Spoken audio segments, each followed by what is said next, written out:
You're watching The Breakfast Club. Yep, it's the world's most dangerous morning show, The Breakfast Club. Charlamagne the God, Angela Yee, and Envy is so mad that he's missing this guest that we got in here today. Bokeem Woodbine is here. Peace. And Envy definitely sent us all a video clip of him in a movie with you. Yeah, yo, that's I've known him for dude. 7 years. No, a little longer, maybe about a decade. I've heard him tell his story about being in a movie with you at least 100 times. And you punked him so bad in that movie. Nah. You did. I mean, it was the role. Right. Nah, he held his own, though. No, he didn't. No, he didn't. It was terrible. Not that role. It was so bad acting. What you mean? You gonna steal from me? Hey, come on, stop. Oh, what was the name of that movie? Envy. Oh wow. Heat? No, nah, that was called. It was called. You know, I needed some bread. That was the title. That was literally the title. I'm down on my luck. I need some bread real fast. Now, speaking of that, is it true that the reason you got into acting was because you wanted to pay for a tattoo? Indeed. I wanted to get Africa on my arm, which I was successful in doing. And the casting director, Jackie Brown Carmen, she was instrumental in bringing a lot of people into the light, as it were. And you know, she saw something in me, I guess, and she said, you know, let me get your information after I did my little extra job. And I gave her my math, and then she called me a year and a half later. So I was 19, you know, still living at the crib with moms, not really pulling my weight. I was a bum, basically. And, you know, she caught me at a good time. And she asked me if I wanted to come down to open call. Mm-hmm. And I had 2 tokens, like one to get down there, one to get back home. That was like all the money I had in the world, you know what I mean? And so I hopped the train, of course. Keep it New York. You know what I mean? And then, you know, went all the way down there, and I met with her, blase blah, make a long story short. After a month of going back and forth, I ended up landing the gig. That was my first job. And it was the movie Juice. Nah, Strap. Juice was the Strap was before Juice. Yeah, Juice was before Strap. You met the director at Juice, and Right. then she casted you in Strapped. Correct. I watched Strapped over and over like a million times back then. What's up? I did too. Yeah. Thank you very much. Well, first of all, did we say we're talking to Bokeem Woodbine? Yeah. We said Bokeem Woodbine is here. Now, hold on, I'm going to be honest with you. I don't remember you in Juice. Well, I mean, you wouldn't see me. You know what I mean? Because I was like an extra. Oh, all right. Yeah. Okay. Yeah. The way they talk about it was like, I'm like, I don't remember Bokeem in Juice. I was Tretch's stand-in back in the day. Really? I used to have dreads, and for whatever reason, they said I kind of favored them. So they were like, "Hey, you kind of look a little bit like Tretch, blase blah." And I was like, "Who's that?" You know, and they were like, "You want to stand in for him?" And I was like, "Am I still getting paid?" And they were like, "Yeah, you get paid more." So I was like, "Let's do it." You get paid more? Yeah, I got a little pay bump. And so then you got the tattoo. Yeah, indeed, right away. Was your mom like, "Can you get your own place first and before you get a tattoo?" Damn. Exactly, right? Yeah, no, those were tough times. You know. How much was the tattoo? It was like $75. And how much did you get paid from Juice? Like $125. Damn, so you had $50 for some pizza or whatever, some weed. But Strap must have been a fun movie to make too. Like, cause you actually, your first 2 gigs, like even being a stand-in on Juice and then going to Strapped, those are pretty fun sets to be on. No question about it. The Juice set was dope. I got a chance to say what's up to Queen Latifah. Mm-hmm. You know, she was definitely down to earth and cool and took like a couple of seconds to chat with me. You know what I'm saying? And as far as working on Strap, you know, the whole time I was pretty much with Fredro or Forrest, because Forrest directed it, and those are 2 great cats. So that was a wonderful experience. How lazy was Forrest's eye back then? Oh, that's big bro. You know, that's big brother right there, you know. To tell you the truth, I never really noticed that until somebody pointed it out like years later. Me neither. I never noticed it. That's why I asked. But I heard it was it's a condition though. It was not like something he was born with. I'm not even knowing. I'm not even knowing. I literally didn't even peep that, and I worked with him the whole time. And then somebody pointed that out and was like, you know, I think one of his eyes is a little lazy. Still looks regular to me, you know. Yeah. So did you and Tupac become friends on Juice and then kind of stayed in touch, or? No. It was really bizarre because when I was the stand-in on Juice, I felt somebody like pulling on me, right, like tugging on me. And they were like, "Yo, Tretch," you know, and you know, Naughty by Nature wasn't out yet at the time, so I had no idea who Tretch was. I just knew somebody was pulling on me, so I turned around, I was like, "What, man?" And it was Pac. So you answered like you were Tretch? No.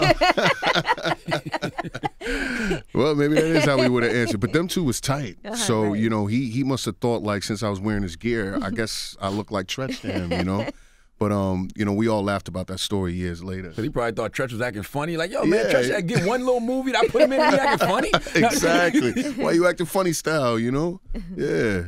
Now, So, you wasn't Pac's I Ain't Mad At You video. indeed, indeed. How did y'all two, I guess, first become friends? Was it that moment when he pulled on you? No, well, that was just like a weird, bizarre coincidence because years later, I guess that would be about 3 or 4 years later, there was a premiere for Jason's Lyric. Mm-hmm.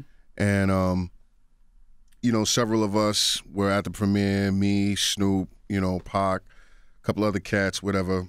And they had started a cypher in the middle of the dance floor, and, you know, everybody was passing a blunt, you know, whatever.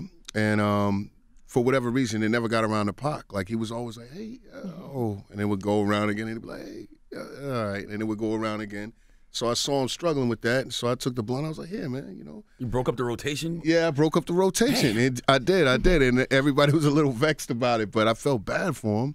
But since it was kind of like, you know, my premiere for my movie or whatever, nobody could really say anything or whatever. So I don't know. I like to think that maybe he remembered that, you know. And then not too long after that, I got the call that he wanted me to, you know, show up to his music video set and be in the video. So, yeah, that's kind of how it went. Now, how weird is it to be in Unsolved and the murders of Tupac and the Notorious B.I.G., being that you personally knew him?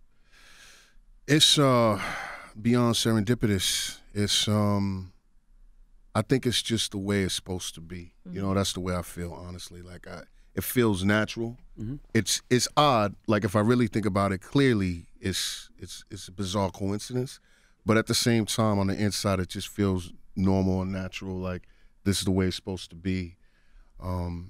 So, yeah. Do you feel too close to it? I think that what was a challenge for me is that I was alive during those times.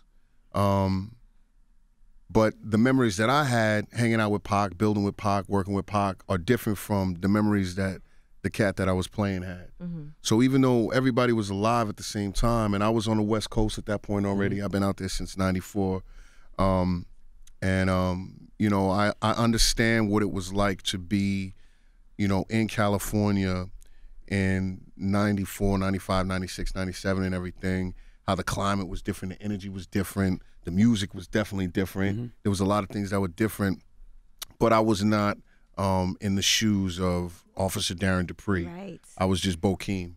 So there were times when I was doing my homework, it would get a little convoluted, and I would have to really structure the difference between my memories and the cat that I was playing. You from Harlem, so how was it for a New York guy in '94? How was it for him on the West Coast? It was wild. It was wild. I definitely had to get a pass. You know what I mean? I definitely had to get a pass, but luckily, Dr. Dre, Snoop, Magic Johnson, Yo-Yo, these are people who pretty much ushered me a pass. You know, because I didn't. Damn, they giving out street passes. Oh no! No, they just showed me love, and they kind of like. They had the respect that people. Yeah, like, they okay, just kind of let folks them. know. Listen, he doesn't really understand the politics. You know, pardon him if he, you know, steps on your shoe or whatever. You know what I mean? Because if he has the wrong colors on. Right. Exactly. Precisely. Exactly. Indubitably. So they kind of put like a little shield up. You know what I mean? And then over time, I started to understand the semantics and the politics of how they get down out there. It was a time like no other, though, I have to say, because, you know, the West Coast was really starting to get some traction as far as, like, you know, music is concerned. And, you know, there were a lot of cats that were starting to migrate out to the West Coast during that time. It was a very exciting time to be a young man. It wasn't different for actors, though, because, you know, we always see the politics with the music business and the gangs and everything out there. Like, they didn't treat actors different? Like, oh, those just actors. No, there was a couple of actors that, you know, got caught up in the mix a little bit because, you know, they didn't understand, you know, the politics. And, you know. You hung out with a lot of artists, too, so it kind of felt like you were in the music business. I know it's true. I had a stigma around me, like, you know, to the extent that people almost kind of thought I was part of Onyx. Yeah, they either thought I was in. They either thought I was in Onyx, like the fifth member of Onyx or something like that. Yeah, Bokeem got a sneaky rap album coming out. Yo, me and Stick, cause Stick, that's my evil twin brother. Shout out to Sticky Fingers.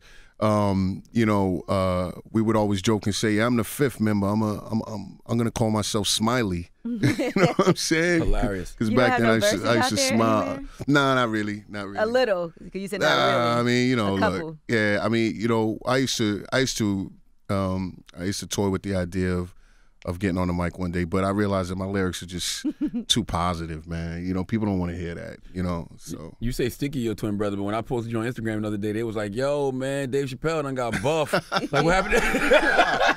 Yo. And see, we had it worked out, right? Because Dave, that's my boy, but we had it worked out. When he was slim, everything was good. Because the joke he came up with this, he would say, yeah, I look like Bokeem if Bokeem smoked crack. You know what I'm saying? But now that he's yoked up, it's like people are really confused. You know what I'm saying? Now, let's talk about the '90s for a second, because you know we're in a new. Would you say we're in a new Black Renaissance in Hollywood right now? TV film world. Yes, with Black Panther coming out, with the show like Unsolved coming out. The Insecures, the Atlantas, the Empire, Atlanta, the Blackish. Empire, Blackish, Grownish, Shonda Rhimes stuff. Yeah. I would say we definitely have just recently achieved that. Do you feel like, because growing up, you know, I remember all of this Black content, film and TV world, but do you feel like y'all may have missed out as far as like mainstream? Because to me, that was mainstream back then. Wow, very good question. No, I don't personally feel like that. I think that, you know, groundwork has to be laid, and you know, bridges have to be paved, and stages have to be set. You know, and there were so many people that came before us that really, really, you know, put the work in to even make it possible for us to make it to this place. Mainstream caught up to us, and sometimes that's just how it goes. So, you know, there's no resentment, no regrets. It was just a natural progression, and I'm really, really excited for the people that are like in their late teens, early 20s. You know, the men and women out there that have aspirations of getting into business. It's going to be a lot easier for them now. So I think it's the way it's supposed to be. Was it hard back then? No, because I mean, you were in all the great Black classics: Dead Presidents, Crooklyn, Panther. Scrapped. All right. That's what it is. Oh, that's dope. A lot of stuff. Thank you for saying that. No doubt. I even forgot a couple of those, but nah. I would say that it was easy from 92 up until 2001, and then from 2001 till 2016, 15, 16, I was in a slump for like almost 15 years. When did you do Devil? Devil was 2009. That was a good movie. That movie is always on cable. What I like about that movie is that I was entertained, even though most of it was in the elevator. You know, so I think about like, okay, it probably, being that they made the movie mostly in the elevator, there wasn't a lot of outside shots, so it was probably something that didn't have to have like a huge budget, but it still was something that you would sit there and watch and be like, oh my God, I don't know who did it. So I thought you did a great job. Thank you. That was a good movie. That was dope. That was like in the middle of my slump, and it was one of those things. It was almost like a tease. Like I was like, okay, I finally got a feature coming out after I don't know how long, and it came out and nothing happened. You know what I mean? It didn't push the needle at all.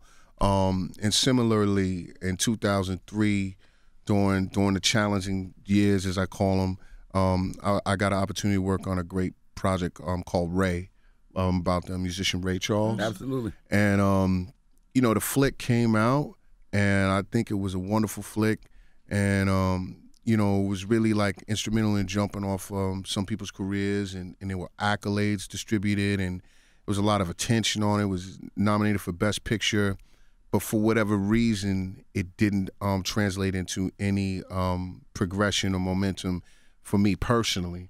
So that was one of those incidences that really almost made me second guess whether or not I was in the right career. Why do you think that it didn't connect for you that way? Like, if you had to think, was it something to do with PR? Was it auditioning? Was it Like, what was it? Your agent? You mean during those times? Yeah, like, why do you think that it was a slump? That's a very good question. I think that during the 90s, it was just an era where there were a lot of black flicks being made. And, you know, the patronage was up. Something happened around 2001. I don't know if it was a change in the medium in which people enjoy film and television, or if the technology changed, or exactly what happened, but I just wasn't relevant anymore. I wasn't relevant. And I had heard about, like, I researched cats that had gone through this during that time to try to figure out what happened. And the closest I could come to understanding it is that there were people who were really live during the black exploitation era, and in the 70s and all of that. And then the 80s came along, and it was like you just didn't hear from them no more. So I was like, wow, I guess that's what I'm going through. And I really haven't been able to put my finger on it. You know, I'm just glad to be back. That's really strange you say that, though, because I never felt that way. Like, because you're Bokeem Woodbine. So you've been in all of these great black movies that are like burned into our consciousness. So when I saw you in Ray, I saw you in Devil, that's Bokeem. I just thought you was cooling. You work when you want to work. I'm serious. If that's how it's, years. Yeah. I didn't even think about it. Like, wow. Yeah. Well, if that's how it appears, that's dope. I mean, you know what I mean? Do you think that Hollywood purposely closed the door on blackness for a minute? To be honest with you, I thought about it during the time. I think it's had something to do with coincide with Bush being elected. And the only reason I say that is because I just did the knowledge to my own experience. In 2001, he got into office, right? And then, you know what I'm saying, those were some of the hardest years for me. 2009, Barack comes into office, and all of a sudden I get another feature film for the first Being black time. is cool again. I mean, listen. Call Bokeem. You know what I mean? Oh, that's funny. But so that's, I don't know if that has something to do with it, but I don't think that that's a mere coincidence. You know what I mean? Because I mean, I couldn't get hired to cross the street. I mean, I was still getting roles here and there. Yeah, but it was just like stuff that you shoot in Eastern Europe and you see at 2 a.m. on Cinemax. You know what I'm saying? So the bills was getting paid. I'm blessed in that regard. You know what I mean? But it wasn't no progression and no momentum. And in this business, particularly for a black actor, if you just treading water, you probably gonna drown pretty soon. You know what I'm saying? So what was the last big role before you so-called fell off? Last one that I think that was anything of any kind of merit was I had a 4-part guest arc on a show called City of Angels. And then I was in a picture called 3,000 Miles to Graceland. It was like an action joint, whatever. And I think that was about it. Right around that time, everything just started drying up. Phones stopped ringing. Yeah. So what made you not give up? Like, what made you always be ready for roles like Ray or Devil, and then eventually, I want to get to Fargo, but what made you be ready for that stuff? For me, I think it's not something that I'm proud of, but I have a spirit of vengeance. You know what I'm saying? Like, it's the way I am. It's probably one of my characteristics I need to work on in this lifetime. But revenge is a motivator, and I'm just being straight up. So I felt as though I had to get some payback. You know what I mean? Like, and the other thing on a practical note, I don't have a plan B. You know what I mean? It's not like I went to university and I could just be like, okay, I'm gonna go back into architecture. This acting thing's not working out. This is all I got. So I couldn't give up because there's nothing for me to fall back on, and I wouldn't give up because I wanted revenge. Right. Wow. So the Fargo role, you was nominated for a Primetime Emmy Award. Yeah. How did that come about? I got that gig. He was like, I gotta buckle down and make sure I kill it. Oof. And I got that gig the end of 2014. Things was on a down slope again. You know what I mean? And I was just kind of wondering, what am I gonna do? Because at this point, I have a family. I got people depending on me. So it was a tough time. My agent calls and is like, that show Fargo? And I was like, yeah. And he's like, well, they want you to audition for something.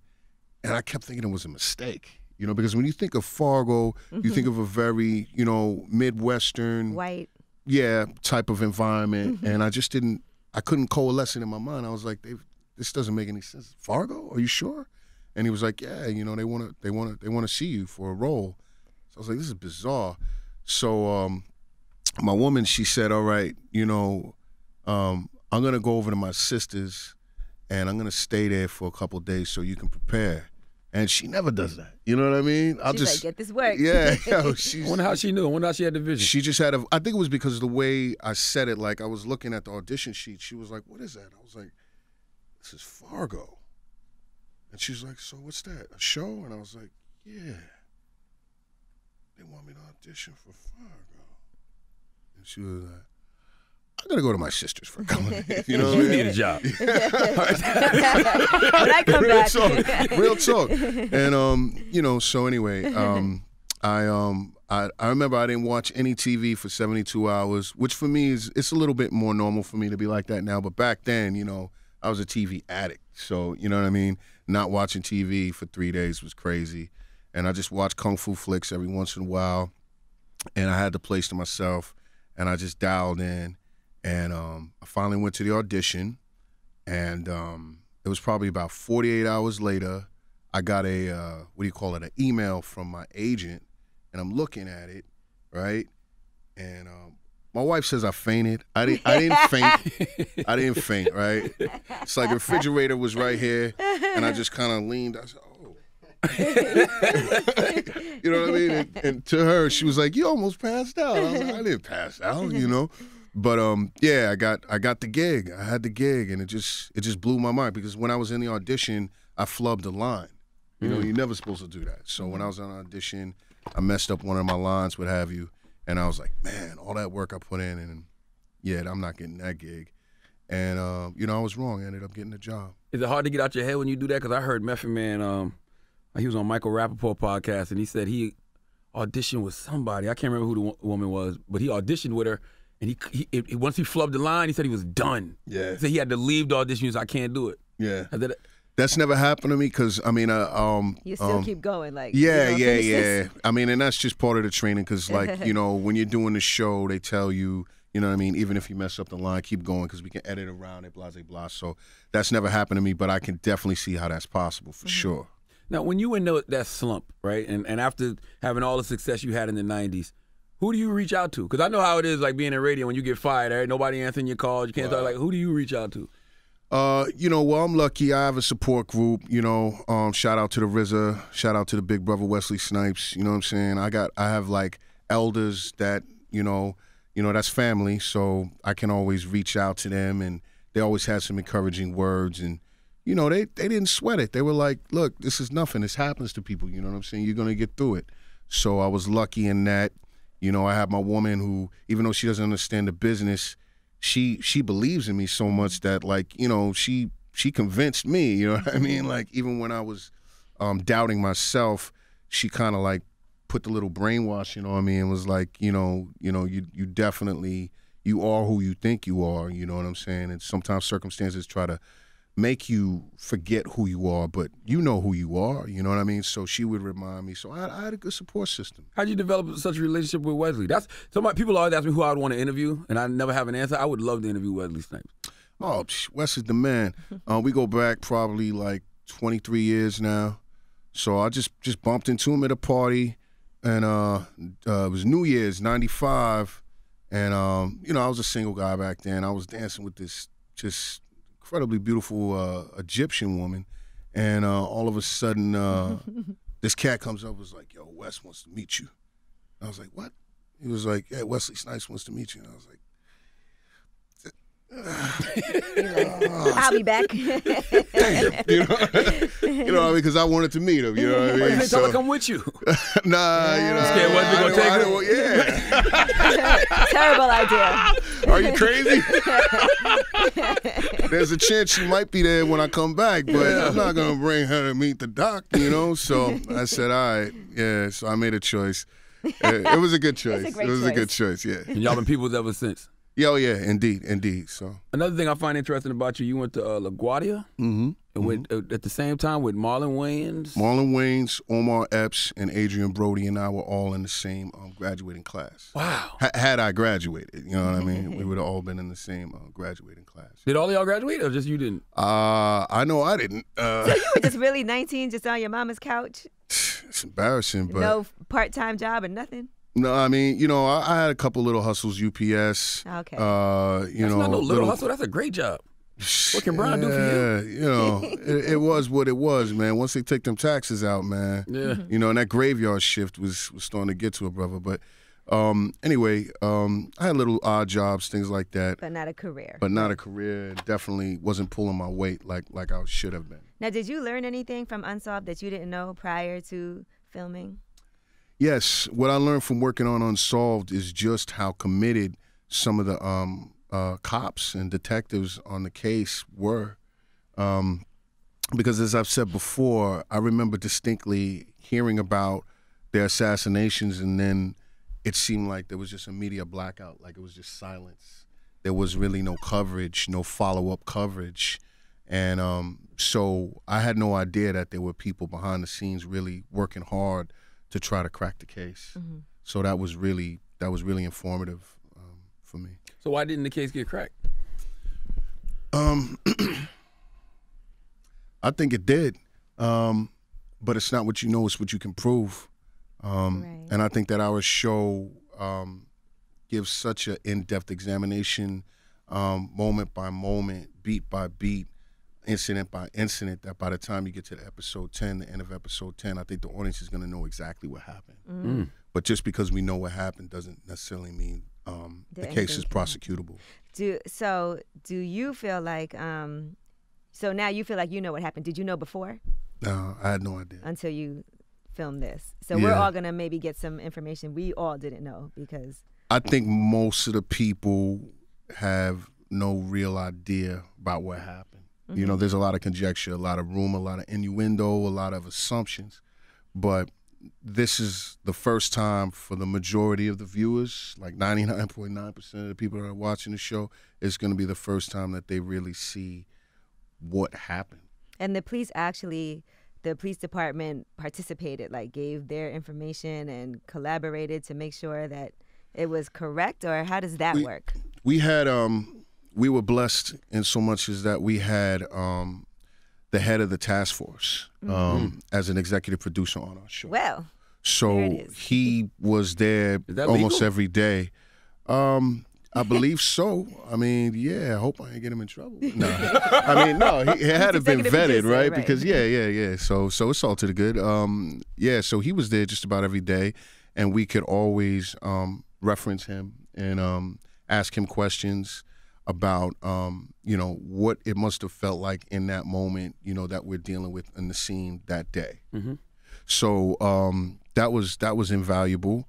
And Kyle Long's great writer, showrunner, he was invested not just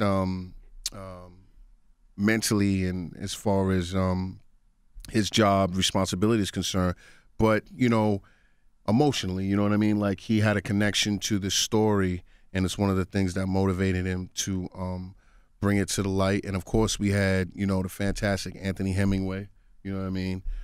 He did the People versus OJ on and FX. Underground. Yeah. He did Underground as well, which is a great show if y'all haven't checked it. Unsolved feels like People versus OJ. Well, that first episode did. Yeah, because he was involved, and he has a way of bringing historical content to modern day, utilizing the techniques that exist in cinematography and directing, and he's got a wealth of knowledge and experience working in film and television, so he brings that to the table.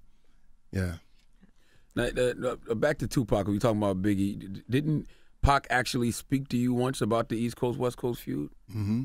Yeah, Pac and I had the opportunity to chop it up about that, and one of the things that he told me that really bothered him, and he just like went off on a rant about how perturbed he was that there were record labels out there and executives who had no real life experience in the environments we come from, and yet they were profiting off of this feud to an extent, manufactured to an extent by the labels themselves, feud, and that there were people who were actually losing their life, and that bugged them. That there were folks who were dying as a result of this manufactured feud to an extent, and it really it bugged him. And what his plan was to cut them off at the knees by creating peace. So if you have peace and there's no beef, you can't profit off the beef. Right. And so he wanted to bring everybody together on one record, and then blow the record up and just squash everything. Was it in the works of happening? Or it was just an idea? It was an idea, but I think he had started to reach out to some folks already, or he was in the process of getting ready to reach out to people. Towards the end, he was so busy.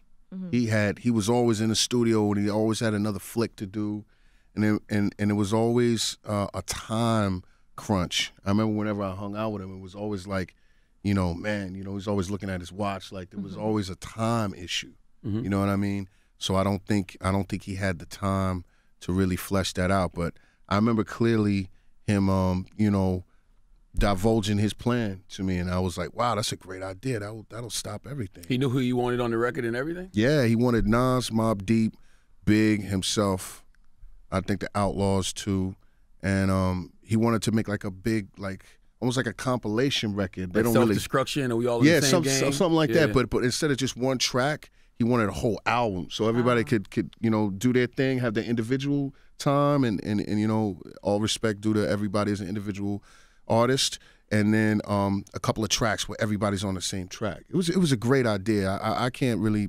describe it as well as he did, but that was his plan. Are you the only person in Unsolved that had a relationship with Tupac personally in real life? I don't know. Out of all the actors. I'm not sure. I can't really speak for them. I think I might be, though. Right. Yeah. You think that's part of the reason why they casted you too? Like they know? I don't know. I think I got cast because Anthony, I had just worked with him on a pilot that didn't go. Oh, okay. And then we worked together on Underground. And then, when he asked me to do this, I was like, wow, this is crazy. So you didn't have to audition? Nah, it just fell in my lap. Tell him the story. That's not how it happened. What? When you said Anthony called you and you didn't have no confidence in yourself. Okay. Yeah. He likes to bring that up. It's true. Okay, so this is what happened. Now, remind you, I'm still recovering from the slump mentality. You know what I mean? I was still in the slump mentality, So when the phone rang, so I worked with the brother in let's say March 2016, yeah? And then we worked together again in on Underground, so that would be November 2016. No, September, October 2016. So it's the same year. So when he called again, right after we finished working on Underground, my assumption was that it was going to be for reshoots. You know what I mean? I was like, oh, man, I got to go back to Savannah, Georgia. You know what I'm saying? And Savannah, Savannah's a beautiful town. Beautiful place, actually. But 6 weeks is enough for me personally. Right. You know what I'm saying? I'm cool after 5.5, 6 weeks. I can come back again maybe the following year or whatever. I was in no rush to go right back there. So I'm like, so what's up? We got to do reshoots, huh? He was like, reshoots? What are you talking about? I was like, well, why are you calling? He was like, I got another project for you. I was like, another project? What? Didn't we just do 2 projects together? So it was just crazy because, I've never been called by the same director 3 times, period, and definitely not 3 times within a year. That's dope. And you wasn't used to getting all those good calls. Exactly, precisely. But you're not fainting anymore now. Nah, right, exactly. I guess the slump mentality is wearing off slowly, and I didn't faint. I leaned against the refrigerator. Let's you know what I'm saying? Let's clarify that. Is there anything spiritually you did to keep your spirits up? Like, was there any books? Well, my brother's he's a Babalawo and Yoruban faith. So he deals with our ancestors because we have shared ancestors. And so, he would give me, the ancestors will ask you to do something and it may seem odd, but you got to do it. You know what I mean? And so I just started tuning into my ancestors, and through my brother, he would disseminate wisdom from them to me. And if anybody doesn't know, a Babalawo would be similar to like a priest or somebody like that. He's a spiritual leader in the community, and this, that, and the other. So my brother's been ordained. He's official, and he would just give me little bits of wisdom and things that I needed to do to stay in tune with the ancestors, and stuff started changing little by little. Like things started shifting and going in the right direction. And I identify with Buddhism. I'm a Buddhist, but it doesn't contradict with Yoruba at all. They go together great. You know what I mean? So that and my Kung Fu master, the Shifu, was also Rizza Shifu. Y'all probably know about the hip hop monk. I know. You know what I mean? So he would just give me encouragement and tell me to work out more. And even though I'm in Cali and he's out here, he would encourage me to practice my forms and, try to stay in tune with the physical. So, like I said, going back to that support system thing, all of those things all together helped me get out of that place. And, now things are just on and popping, and it's the opposite of a slump, You're very skilled in hand-to-hand combat, huh? Because you box a little bit, a little kung fu. I mean, I could always get better.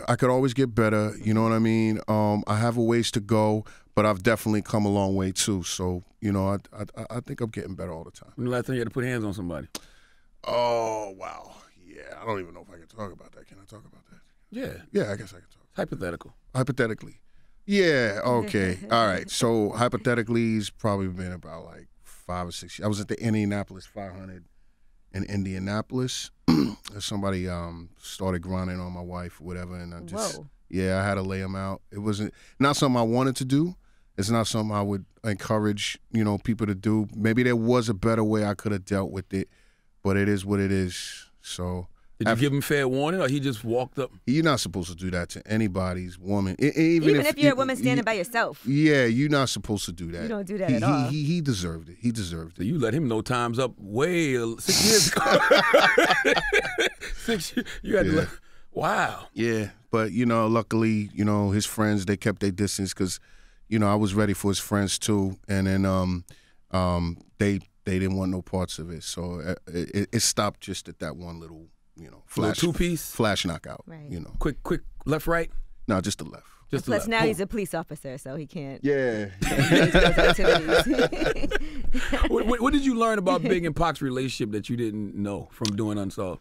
What I learned about Big and Pac's relationship is that Pac really, and I experienced this from hanging out with him too.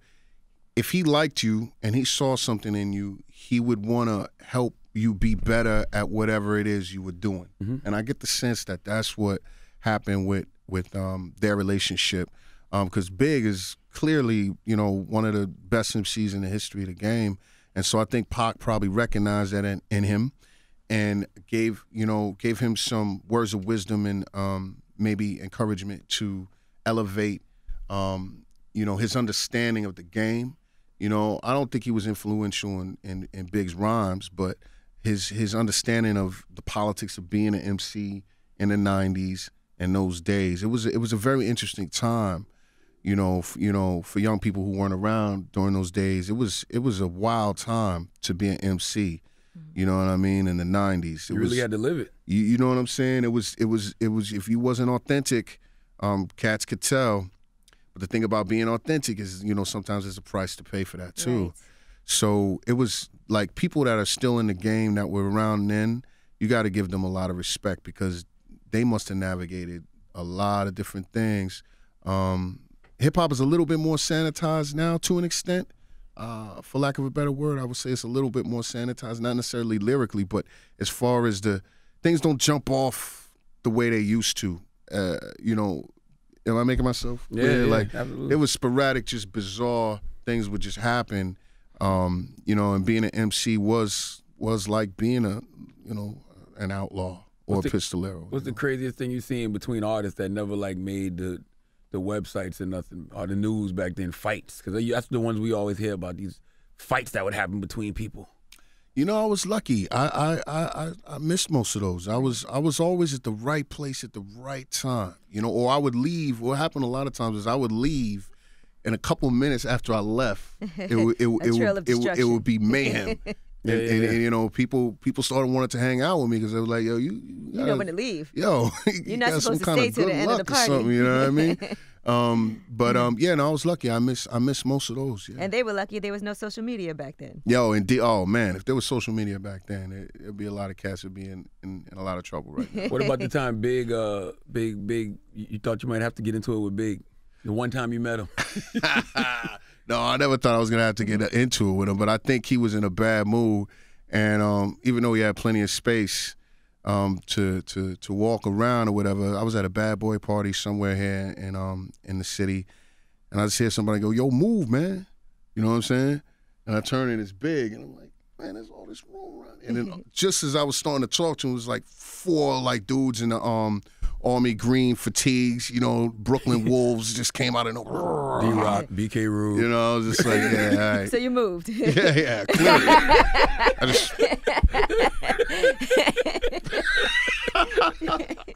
Well, Unsolved comes on what, Sunday nights at 10 p.m. Tuesday. Tuesdays at 10 Tuesdays p.m. at 10 on USA. Yeah, February 27th. Check it out. Well, Bokeem, thank you for coming, man. We really appreciate you, Thanks my for brother. having me, my G. Appreciate you, bro. Absolutely. It's The Breakfast Club.